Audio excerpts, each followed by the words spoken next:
step away from the edit, step away from the creative task, and just let the mind wander. When you're at your desk, basically still, you're not getting oxygen to the brain. It's slowing everything down.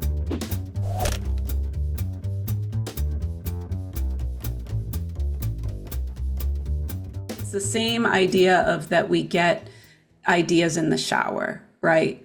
When we actually take the time to go for a walk, step away from the edit, step away from the writing, the creative task, whatever it is, right? Step away from that and just let the mind wander. Let it, look around. I love taking a walk. I actually, when I was editing, I would set a timer for every 52 minutes. And every 52 minutes, I would take a 12-minute walk around the block. And then I'd come back and I'd start work again. And I would do that throughout the day. And it really kept me flowing.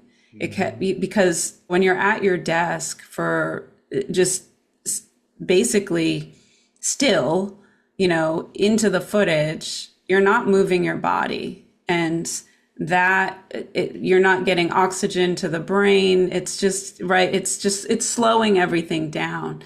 And so taking that walk every 52 minutes just kept things flowing for me. And it really, I got much more done throughout the day than I would if I had just sat there all day and not moved.